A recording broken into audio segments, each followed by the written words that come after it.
It's your girl, Miracle Sims, and you're watching God, Sex, and Love. Tonight, we're chatting with author Richard Rains, and he's going to share with us his book, Finding Washington. So, if you're ready to learn more about this, then stay tuned. Hard to figure out that I'm not the type of girl that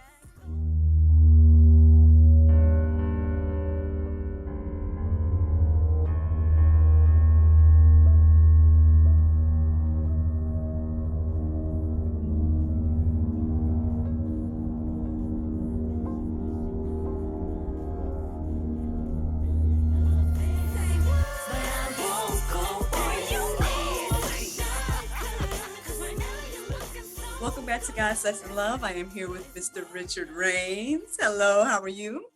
Hello, thank you so much for having me. Yes, sir. Yes, welcome to God, Sex, and Love. We're very excited to learn more about you and your book and everything you have going on. So, first, could you tell us where you are? Sure, I live in Northeast Florida. I live close to Jacksonville, Florida, a little south of Jacksonville, in St. Augustine, Florida. Oh, okay. I think I was there not long ago in January. I think it was Jacksonville that I went to. Can't remember, but okay, not far. I'm in Georgia. Yeah. Where are you in Georgia? Yes, I'm in Georgia, pretty much the Atlanta area. Yeah. Okay, well, I'm a Georgia boy. I grew up in South Georgia. I was a county commissioner in Lowndes County, which is Valdosta, Georgia, if you know where Valdosta is. I, And I, yeah, I'm beg your familiar with pardon? that. Yeah. I'm sorry. So Georgia's really home for me, but we love it here. Awesome. Okay. Look, neighbors then. All right. That's right. See, I used to live in Florida. I used to live in Orlando for about 5 years after college. So Okay. small world, Yeah. right? Yeah. Cool. Well, I mean, I know you're not just down there living the Florida life and everything like that. I know that you have a lot of things going on. So go ahead and just enlighten us on some of those things and what you're up to. Sure. We moved here about 6 years ago, and moved our family here. We have 5 children, and there were 4 in the house. One had started college when we moved here, and so moved our family here. My wife was a nurse practitioner, and I worked for a large pharmaceutical company, and we moved here and started planting a church in the area. And there's in the county we live in St. Johns County, it is the wealthiest county in Florida, if you can believe it. Most people think it's South Florida, but St. Johns County, Florida, is the wealthiest county in Florida. And there's virtually no commercial property here. And most of the churches that are new here meet in schools, or they rent somewhere. And so we started looking around. There was no buildings for rent, so we joined another church and helped them plant a campus. And then after we did that, we ended up at Church of 1122 in Jacksonville. My wife's she left clinical practice about a year ago and went on staff at our church. And in addition to working full-time with a pharmaceutical company, I teach world religions to college students at a local community college in the evenings.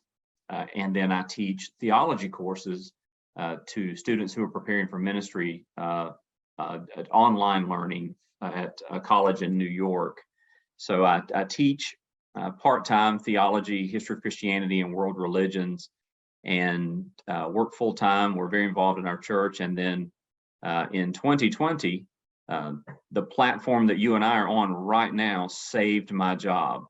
I was able to interact with healthcare providers via Zoom, but that didn't take all day. And so I was bored out of my mind. I thought maybe I'll start a podcast.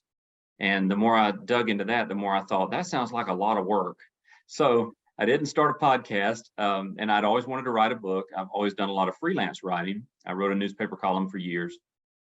And so that led me to the book that hopefully you and I have time to talk about today, which is Finding Washington: Why America Needs to Rediscover the Virtues of Her Most Essential Founding Father. So I wrote that in 2020 and got it published earlier this year. And so here we are. Wow, that is amazing. Okay, that's a lot to work with there. I mean, well, my apologies if I should have said, should I have said pastor? I don't know. Oh, You didn't, but Nope. it's okay. It's Oh, okay. my apologies. I should have said Pastor Richard. I get Pastor Richard, I get Dr. Rains. I don't have a PhD. I have a couple of master's degrees, but I'll answer to almost anything. It's All okay. right. Well, yeah, I like to give people their credit what credit is due. I know you worked hard for those titles, right? I'm sure, Yeah, and everything like that. That sounds amazing. You're out here teaching the next generation, I guess, of people like you, right? I mean, it is a Christian school that you're teaching at, right? it is. So the world religions, those are essentially secular students in Mm-hmm. a college setting, and I teach world religions to them. And typically, I'll have 15 or so students per semester, and there may be one or two Christians, and then the rest of the students have some vague affiliation with Christianity. I went to church with my grandmother, or they're atheist or Buddhist or want to be atheist, but they don't even really know what that means. But then the theology courses and the history of Christianity courses, that's at a Christian school in New York. And most of those students are preparing for ministry. So it's obviously a different dynamic teaching those students. And Miracle, I don't mind telling you, people ask me all the time, just friends of mine, how do you keep up with all the stuff that you have to do? And, the answer is God's call on my life is to teach. That's what God has gifted me to do. And that's the passion that he has put in my heart. And if I did not teach, I would be miserable to live with. So it is the fullest expression of what God has called me to do. And similarly, my wife has been called to missions, to going and putting her hands on people and loving people and sharing the gospel. My wife has a gift of evangelism. And if somehow my wife could not go and serve, she would be miserable. So we thank God for that passion that he puts in our heart. And we thank God that he gives us, opportunities to work for his kingdom. And that's really what that's all about. It sounds like a lot. It is a lot, but when you're working for God, it doesn't seem like a lot, if that makes sense. Yes, sir. Yes, sir. I completely understand. That's a lot to be commended there as well, because it's that just shows how important it is to the person that you choose to date and marry. The fact that you all can kind of work together, and it's not a situation where it's pulling, and because it could be that, like they say, that unequal yokedness and whatnot going on, Yeah. but it's like everything is kind of like working in harmony. So I'm glad to hear that. And I was going to ask though about that whole teaching dynamic, because I know college is kind of crazy these days. It sounds like it's getting crazier, like crazier than when I was in there. I don't remember or recall all the drama and issues surrounding college as much as I'm hearing about now, college and school in general, right? Mhm. And so I'm definitely curious to see how you, as a professor, handle these different conversations, especially from unbelievers and whatnot. Like how are your classes going? Is there respect for you and what you believe, or is it just constant debate? Like, Yeah, give us a sneak peek into your classroom real quick. that's a great question, Miracle, and that's a very insightful question. And I do get that sometimes, and it is a little different for me because students are coming into a classroom to learn about religion, and so on the first day, um, I set it up for the students, and I say, look, we love religion in this class. We're going to talk about religion. We're going to do our best to understand the world religions that we study from the perspective of those practitioners. We don't want to just look at it from whatever bias we have. We want to make sure that we are fair, right?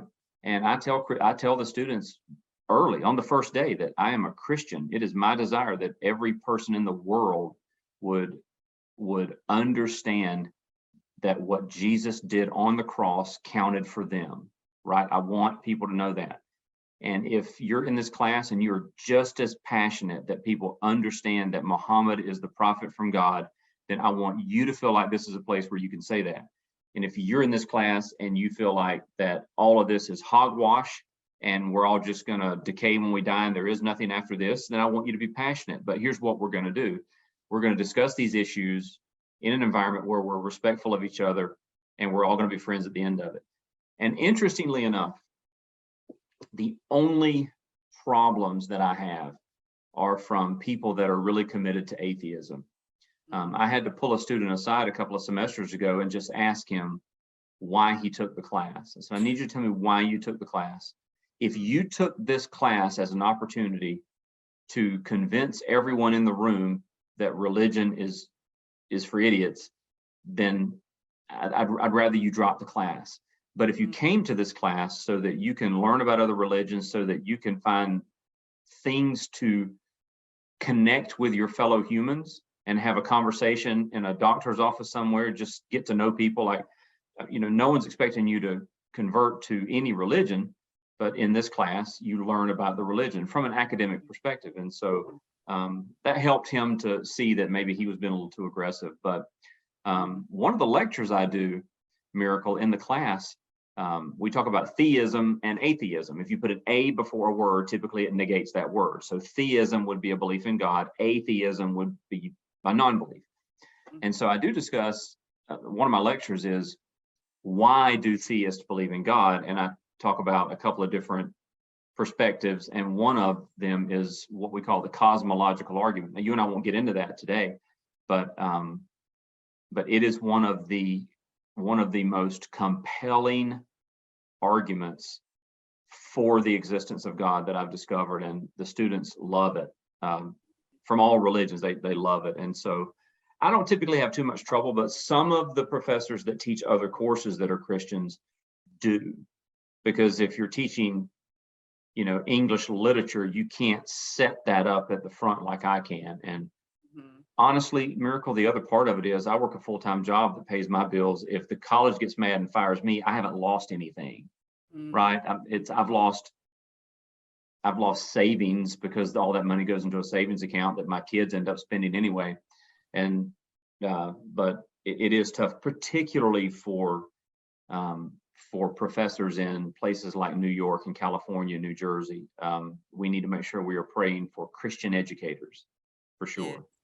Yes, sir. Yes, sir. Honestly, in my opinion, it sounds like we need more people like you, right, in these positions. Because what I'm understanding college is now is it's become a Christian bashing place. Even if you're in, like you said, English or math, somehow Jesus is the subject, or it is like, thought I was going to learn, some more math today. I gotta defend my faith here, and everything. That's what I'm hearing is happening, and I'm just very concerned. Even as I have a 3-year-old, and I'm just like, am I gonna put him in school? I don't even know, at this point. Yeah. Still praying about that. It's But look, anyway, it's a big decision, Miracle. We had the same, we had 5 kids, and we lived in South Georgia, so we felt comfortable. But it depends on which county you live in. If you live in Gwinnett County or you live in Cobb County, it depends on where you live and what the school is. And I remember about 20 years ago, if you remember Dr. James Dobson that used to do the Focus on the Family, this has been 20 years ago or so, when he was on the radio regularly.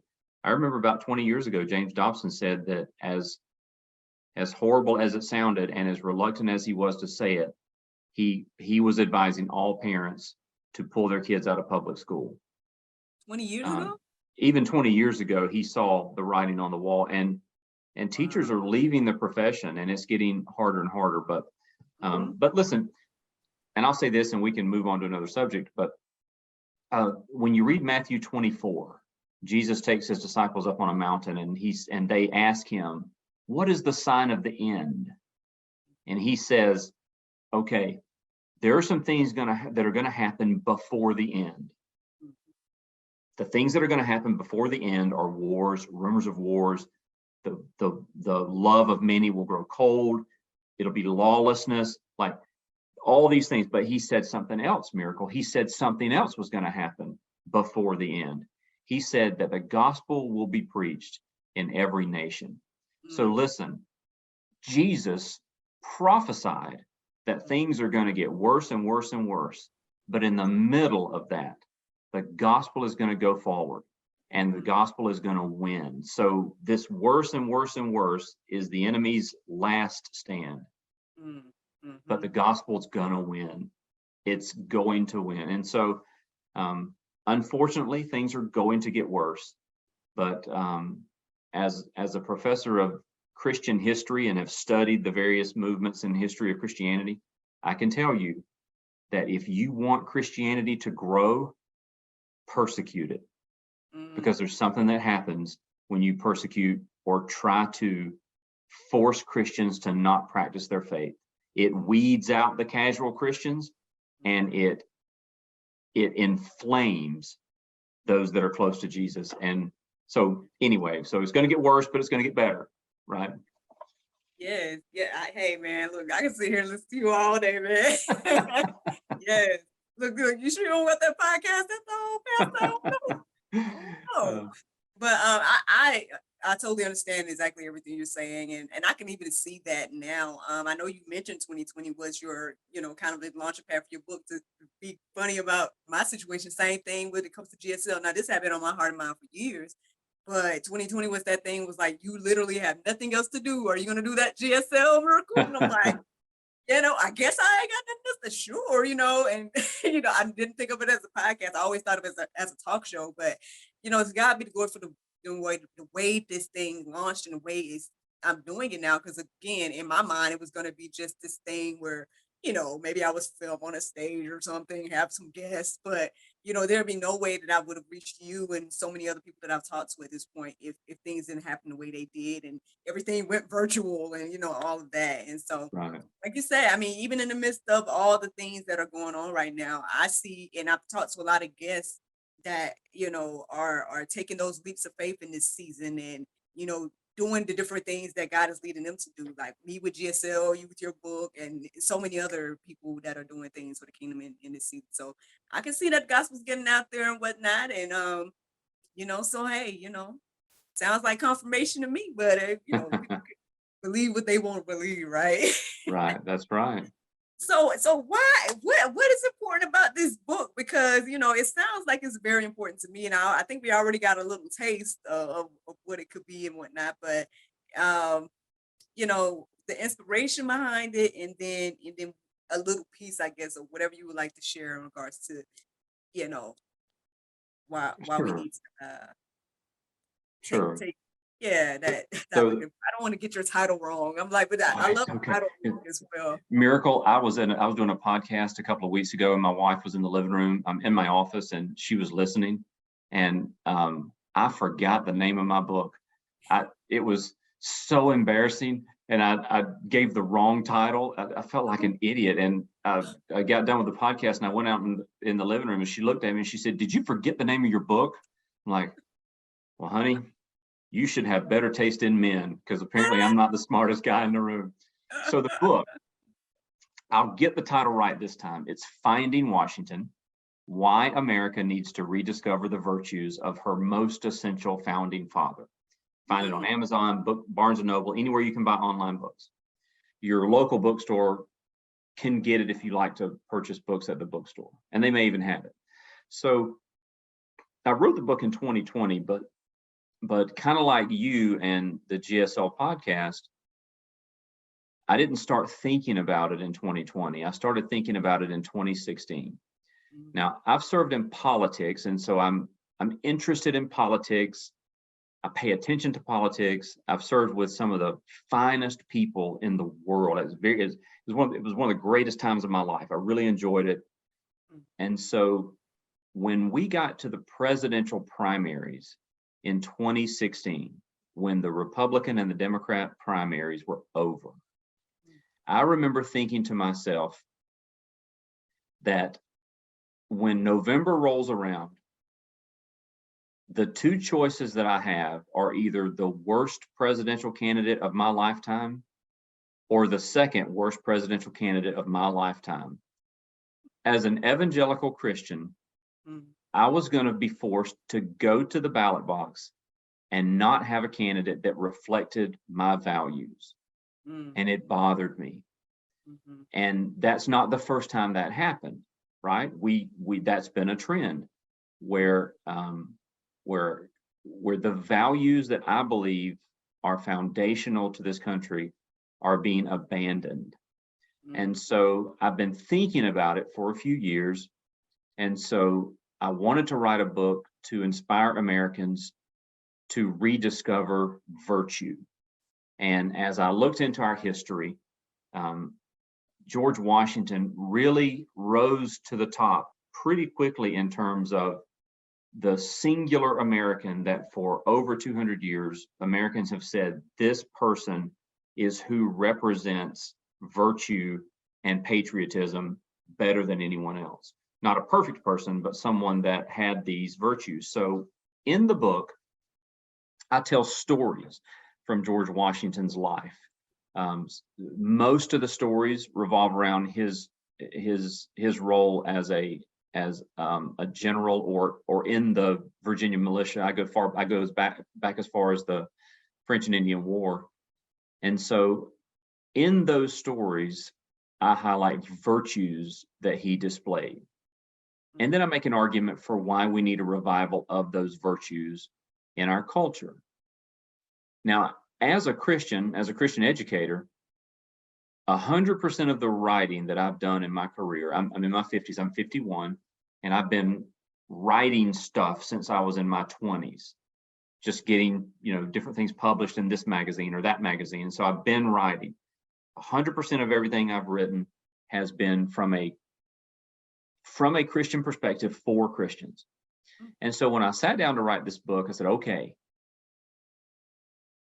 the deepest part of my theological persuasion is that the answer to the problems in humanity is the gospel of Jesus Christ. Mm-hmm. And I'm about to write a book encouraging people to pursue virtue generally. So I had to come to grips with, do I write a book about George Washington's faith, which George Washington was a Christian. He wasn't an evangelical Christian, he was an Anglican. So the language was different. It was just a different time. Mm-hmm. But he was a Christian. Do I write a book about George Washington's faith to Christians so that we can just have this echo chamber where we're all just rooting each other on? Or do I try to write a book for all Americans and say, look, we've got problems in our culture. Our culture is vulgar, it's narcissistic, it's violent, it's all these things, right? Or do I write a book to Americans and say, look, we need to revive virtue? And so I try to split the difference a little bit in the book, where I actually have a section in the book, why not Jesus? Meaning, why aren't you writing about Jesus? And the argument that I make is that we want godly people in leadership in America, but we don't want the American government to pick a religion. That is a pretty standard American ideal. And so I want to appeal to Americans that we need to revisit the virtues that have sustained us and made us the great country that we are. And some of those, like for instance, the very first virtue that I highlight is the need to embrace failure, which is weird because you would think if you're going to talk about George Washington, it'd all be winning, winning, and winning. With George Washington's, our first introduction to Washington is he got a third of his men killed because he was arrogant and started the French and Indian War. But he learned from that. And so I make the case that we need to learn how to embrace failure and not cancel people because of a failure. Now, that's not to say we don't stay away from people that have chronic moral failures. But if I go out here and try to start a business and I fail at it, that doesn't disqualify me from anything else. So that sort of thing. That is an American ideal, by the way, that people sort of fail forward. But other than that, I highlight the fact that he was a servant leader. He had conviction. He had integrity and character. Those are two different things, very similar, but two different things. Washington displayed a lot of empathy, a lot of courage. And then I have a chapter in the book dedicated to Washington as a slave owner, because that was the one thing that I knew I was going to have to deal with, because I had to answer the question for me, and obviously for the reader too, but for me, number one, is it possible to highlight the virtue of someone that owns slaves? Is that possible?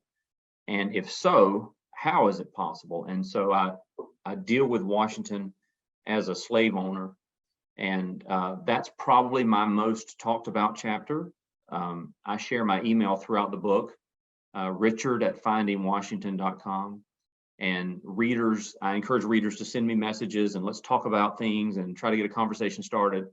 And most of what I get is related to that chapter.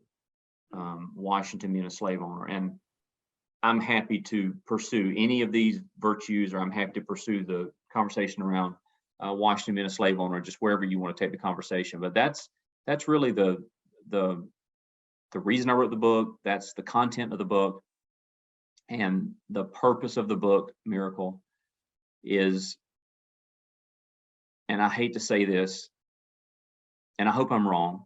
I hope that when I say this, you tell me, "Oh, you're wrong. That's the dumbest thing I've ever heard." But I think we are more divided as Americans right now than we were prior to the Civil War. But it's different this time because we're not divided along a singular issue and state lines.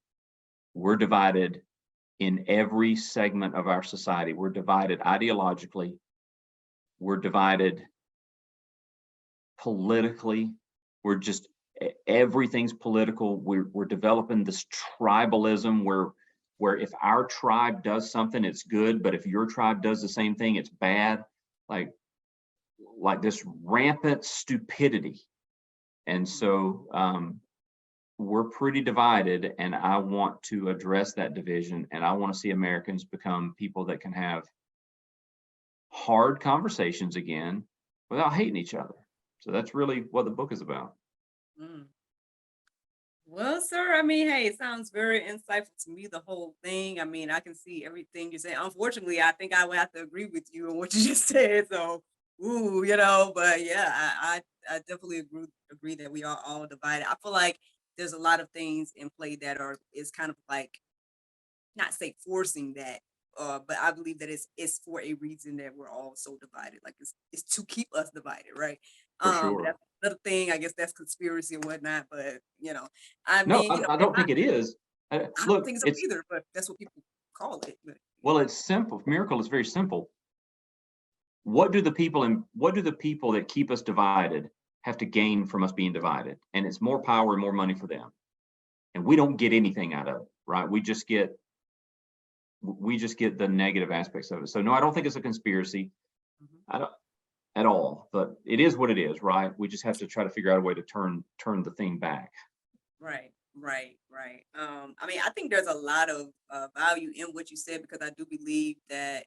I mean, I know you chose Washington in particular when it comes to this book, but it makes me think a lot about the foundation of people even coming to America, right? Mhm. Outside of the ones that was brought here. I'm talking about like the people that actually like came and was like, what were they looking for? They were looking for that freedom of religion, right? They were looking for that freedom to, kind of live how they wanted and to do Mhm. what they wanted and to not have all of that. And so that's the amazing thing about the beginning stages and all the documents and whatnot that was put in place. I would say divinely, right? Because see how well it's Yeah. holding up now in regards to different issues that people may not like it or whatever. But Mhm. it's amazing again, just like the Bible, in my humble opinion as well, like how much is put into those different documents to, not only guide us now, but protect us now, Mhm. and everything like that. But anyway, yeah, I mean, I think this sounds amazing. It sounds like a awesome book. It sounds like, you took a deep dive into George Washington. I hope that, obviously it's opening people's eyes to where we are, because I agree with you. We are in a place where, yeah, our morals and values and all of that has kind of gone down the drain, as they say. And I mean, on one hand, I'm kind of, I don't necessarily feel like, even though it feels like the majority is, for example, not say against us or against America, or you know what I mean. It seems like Mhm. the louder voices or the people that get the platforms, all of this is telling us that, yes, they divided, and yeah, and it makes it seem like that the majority of people believe that way, but I don't necessarily believe that's true. I'm kind of getting a sense that, when I hear about the quote unquote silent majority, and things like that. But my thing is like, well, if we're the silent majority, then perhaps we need to just be the loud majority at this point, because you Right. know, if people putting these narratives out here that everybody agrees the same and everybody believes that America sucks and need to be changed or whatever, whatever the things that people are Mhm. saying, and the things that people are hearing constantly all the time, it does make you feel, isolated and stuff. And I think that's, again, it can go back to the importance of what the Bible says about fellowshipping, right? If you're coming amongst people and you see that, okay, there might not be as much as division as I thought, but when you're alone and when you're isolated, you think like, everybody feels this way. Am I the only one that feels like this is crazy? And so, again, I commend you for taking this deep dive and everything like that. I mean, I guess I'm not surprised that the, slave issue is probably the one of the most talked about, situations. Is still, I mean, obviously, yes, it's a stain on, American history and whatnot. I know, I don't know how deep you want to get into that, or if you want to share any of the questions Yeah, and I don't comments. mind. And I think I would like, it's part of Washington's story that I'm eager to tell because Miracle, you have, in my research, I discovered that there were two different extremes when it came to how people thought about George Washington being a slave owner. So on one side, you have people that say, well, that's just the way it was, and they kind of gloss over it, right? And then you have the other side that says, Washington owned slaves, so therefore we have to discount everything he ever did, and we have to tear statues down, right? That's the other extreme. Mhm. And to that extreme, like if someone says, if a founding father owned slaves, then we're going to discount everything they ever did. Then my answer to that is, okay, if you want to do that, then let's do it. But if we're going to do it, we're going to be consistent. There are currently 3.8 million slaves in China. Mm. So if we're going to take that approach, then anything in your home that you own that was made, manufactured, or has parts in it from China, drag it out in the front yard and set fire to it. Mhm. If you don't, then you're not being consistent. There are 24 million women and children currently victims of human trafficking and engaged in the sex slavery. So if you are a man or woman, but mostly men, if you're a man listening to this podcast and you watch internet pornography, then you are doing more to put money in the pocket of a slave owner than anything, that it dwarfs whatever people did buying the goods and services of farmers and plantation owners. So if we're going to do that, let's just do it, right? Let's pick slavery as the greatest evil of all time. But you can't just stop there, because humans have enslaved other humans as far back as we have history, right? So I don't think that's a good response. But then just saying, well, what are you going to do, is a bad response. One of the things that came up a lot when I was doing my research is people would point to the fact that Washington treated his slaves well, meaning he didn't abuse his slaves. And I understand why they would say that, but Miracle, I'm not willing to give Washington any credit for that. And I'll tell you why. If a person was on trial for rape, I would not give them a lesser sentence just because they said they loved the victim. Mm. Rape is rape, right? So slavery is slavery, and slavery is evil, right? So I'm not willing to give anybody any credit because they treated their slaves well. I think that's offensive, right? I think that if I was enslaved and I was begging to be free, and someone came to me and said, yeah, but at least you're being treated well. Can you imagine, right? So the other thing that people will say, and I understand why they say it, is that George Washington eventually came to believe that slavery was evil. He was convinced by his faith, and he was convinced by Lafayette, which was a French, someone from France that came to help with the Revolutionary War. He and Washington became very good friends. So Washington stopped buying and selling slaves, and he would allow his slaves to get married, and they would have families, and he would have to pay for them. He'd have to support them, and it almost ruined him financially. I think it's admirable that he did that, but I don't give him any credit for it. In fact, I think it's worse, because now that it's wrong, but you kept slaves, I don't know if that's better or worse, right? So this is my take on Washington as a slave owner. So number one, I kind of look at it. I think the issue of slavery in America in the 1700s is very similar to the abortion issue in the United States. There are extremes on abortion. On one side of the issue is let's kill as many kids as possible. On the other side of the issue is it's the modern day Holocaust. Now, I tend to be on that side that thinks it's a modern day Holocaust. I'm on one of the, so I am on an extreme opinion because the average American would say we need to reduce abortions, but it seems to be a necessary evil. That's the way most Americans look at it. And that's the way most Americans looked at slavery. Most Americans considered slavery to be something that we needed to figure out a way to get rid of, but it was such an integral part of the economy, nobody knew how to do it. You did have, white supremacists and white nationalists that thought that somehow Black Africans were inferior, but that was really a minority opinion. It was really fueled by the economy. So to some extent, Washington was a person of his day and his time. Washington did try to enact a plan to abolish slavery, he and Lafayette. And they came up with a plan to purchase land in the West Indies and give slaves the opportunity to move to the West Indies as free men and women and work the land, work the farms as sharecroppers in the West Indies, or if they didn't want to, leave and go either back to Africa or go to some other country. But that was Washington's plan. But it wasn't a good plan because the economy had become so dependent on slavery that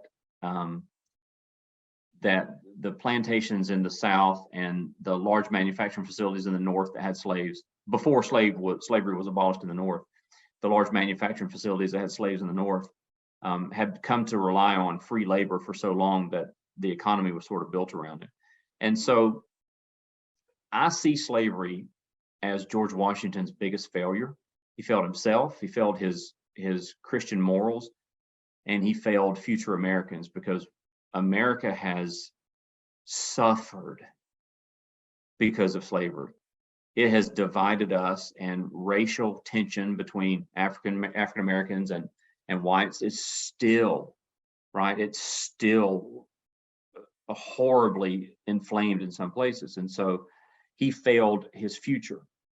But that's not to say that we discount every other good thing he did, because at the end of the day, Washington wasn't a perfect person, but that doesn't mean that you have to be perfect for us to admire some of the things you did. So that's really my take. And I could say more because it's a bigger issue than that, but essentially that's a position I take. I'm not willing to gloss over it. I'm not willing to just say because he was so great in all these other areas that somehow we have to say, let's just look up that. But I will tell you one thing that confuses the issue. And this is, I point to this because it shows just how complicated the issue was even in Washington's day. There was a slave, a female slave that lived in Boston. She was a slave from Africa that lived in Boston, and she learned how to read and write, and she learned how to write poetry. And she was allowed to publish a book of poems, and George Washington became a fan of her poems. And she wrote a poem about George Washington. And in her poem, she thanked God for him and asked God to bless George Washington's efforts and keep him safe. In other words, she was a big fan of George Washington, and she wrote about him and asked that God would give him divine favor. So what you have is an enslaved woman asking God to bless a slave owner. Now, what that means is that the issue was complicated then, and it's always going to be complicated. And that's really kind of my take on it. Yeah, I mean, I know it's a heavy topic, like you said. It's one of those Mhm. things where it's just it's ongoing. I hate to be like, well, as a Black woman, it's just, but I guess as a Black woman in this conversation, Mhm. it is one of those things. And for me, not that I want to gloss over anything, right? Or whatnot. And I acknowledge, history. I acknowledge like the ancestors' plights and all of that. Mhm. Um, But what I'm seeing is what, or not say what means more to me, but like when I look at back at history, right, I see more so with what you just mentioned about the slave woman, right? The faith, right? The asking for the blessings, the I don't know if there was forgiveness there or whatnot, but I mean, for you to even ask for blessings for this quote unquote slave owner, whatever the case is, I mean, obviously you understand, or maybe you have some understanding of forgiveness or something like that. And Mhm. I'm not discrediting anything, but I'm just saying that, I personally haven't gone through my ancestors' plight, and so Right. that to be something that is just going, I mean, I get that it's probably going to be an ongoing thing because that's what it's meant to be, right? When you look at it from that sin aspect, that, enemy aspect, Mhm. why do this thing in that time? Well, because it sowed that seed of discord from way back then. And like you said, it's still rampant now, probably worse, now and whatnot. And so, in regards to the people's reactions and whatnot, Right. to but the thing is, it's like, me and my fellow people my age range and whatnot, it's like, there's ways to not forget, right? And not, Sure. and yeah, don't minimize, but then at the same time, acknowledge where you are, right? Acknowledge Mhm. where we all are at this point and whatnot. And, the fact that we are even having this conversation right now and, and Yeah. everything like that is just, I can't take on my ancestors' uh plight.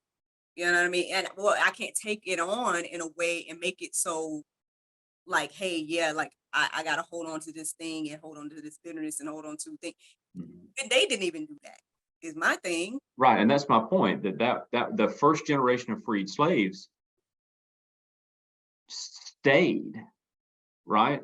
And and became became business owners and became farmers in their own right. And like it was a slow move that there I think there was now listen, this is really going down a historical road, but there was more damage, in my opinion, there was more damage done to African Americans in the 20th century, starting with some of the politics of Franklin Roosevelt, than even those days after the Civil War.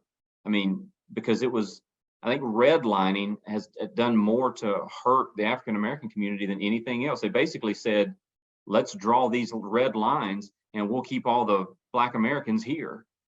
Right? That was a policy of Franklin Roosevelt. It's called redlining, and it was one of the worst things that ever happened. And so, but yeah, it's a complicated issue, Mhm. and and I don't want us to forget, because when you forget your history, you repeat it, right? Mhm. And there are other moments. Look, you can't look at me and tell, but I have a lot of Native American blood.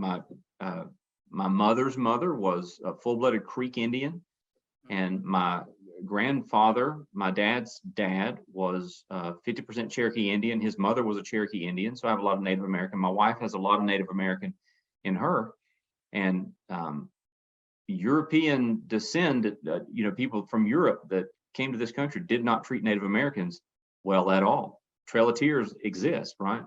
Mhm. But so I think you and I are probably on the same page. You don't forget because you don't want to repeat. Yeah. You remember so that you can learn, but you move forward, right? It's about progress. It's not about what happened. It's about how you move forward, and um, that's really the position that I've chosen to take on a number of issues. Yeah, yes. I mean, and I think just if we're gonna kind of go to a place now where, I was thinking of back on, some things you said earlier in the conversation, and I guess the whole Christian aspect of this is understanding that at the end of the day, no man is perfect. You know what I mean? Yeah, None of right. us.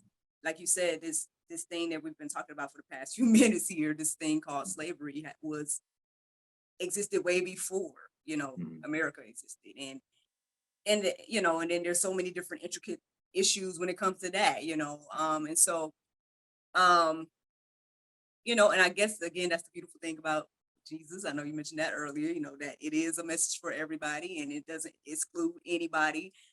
Yeah, people may have used that message and try to put it like, oh, it's for us and not for you all, but if you really read the Bible for yourself, which we all should do, it shows us that, hey, this is for me, you, man, woman, no matter your race, Jesus is available. You know, what he did on the cross is for all of us. And so, I mean, you know, hopefully that you would hope that that would bring some type of unity. I mean, you know, and whatnot. Mhm. But you know, obviously, again, we all have that free will, which I ask God about all the time. I'm like, Lord, why you give us so much free will? You see what we did with it.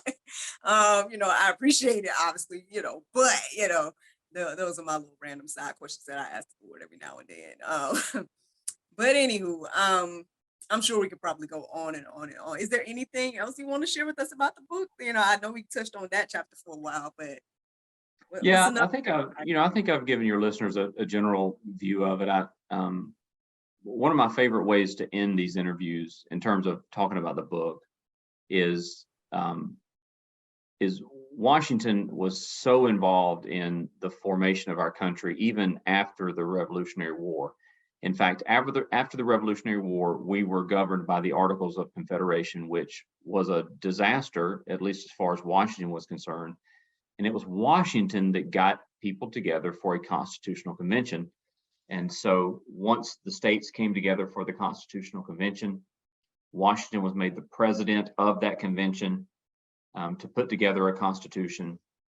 And towards the end of the Constitutional Convention, there was a couple of issues that kept the states divided. You had large states that wanted things that the smaller states thought put them at an advantage. Southern states and northern states had issues, mainly about slavery, and so they were unable to really come to any sort of conclusion on these issues. And so Washington stands up and he addresses the Constitutional Convention. And he says something that I think is applicable to us. And I'll just read the quote here, and it's related to hope. Washington said, "To please all is impossible, and to attempt it would be in vain. The only way, therefore, is to form such a government as will bear the scrutinizing eye of criticism," and here's where you and I come in, "and trust it to good sense and patriotism to the people to carry it into effect." Washington placed his hope in us, future Americans. And he said there are two things required for this experiment to be successful. One is for people to have good sense. That means we can't just be a bunch of functional idiots that aren't aware of issues, right? So let's be people that think and not feel. Let's be a people that have the good sense to talk and not scream. And the second thing he said was patriotism. Patriotism means I love this place, even if it's not perfect. Even if the Trail of Tears and slavery and the Spanish-American War and medical experiments in Alabama, right? Even if those things happened, this place is our home and we love it, and it's still better than a lot of other places. And I say this in the book. People in Miami aren't trying to build rafts out of old cars to get to Cuba, but Cubans will practically swim to America just to get here. This is still the best place to live. And if we don't change our ways, if we don't quiet down some of the tribalism, if we don't stop some of the division, and if we don't embrace virtue again, it won't be. So that's really what I would like to leave the listeners with, that Washington had hope in us, and I've got hope in us as well. Amen. Amen. Well, hey, I do too. I appreciate you and your time, Pastor Rains. Would you like to tell everybody where we can find you and your book again and everything like that? Yeah, so working on a website. So I don't have a website yet, but you can find the book on Amazon.com, Finding Washington, Why America Needs to Rediscover the Virtues of Her Most Essential Founding Father, kind of a long name. So Amazon, Barnes and Noble, anywhere you buy online books, pretty much, you can find it. And I would encourage you that if you do get the book, read it, and those places in the book where I give my email, richard@findingwashington.com, send me an email. And even if you haven't read the book yet, but you want to talk about the things that I'm wanting to talk about, send me an email, because nobody makes money on books. So it's not about money. It's about me getting Americans together. So anywhere online books are sold, send me an email, and let's work together. Sounds like a plan. Thank you so much for visiting us tonight. Thank you. I really appreciate it. Cause right now you're looking so good. That's right. But is it worth the chance? Still even more than that. No, you see what I'm about. It's not hard to figure out that I'm not the type of girl that goes around and fools around. See, I'm so done with that crazy part of my past. So don't get so bold to ask. 'Cause Thank you so much for watching God, Sex, and Love. And thank you to Pastor Richard Rains for joining us tonight. I hope that you all enjoyed this conversation. Don't forget to like, subscribe, and share. Have a good night. Cause I won't go there, so be aware.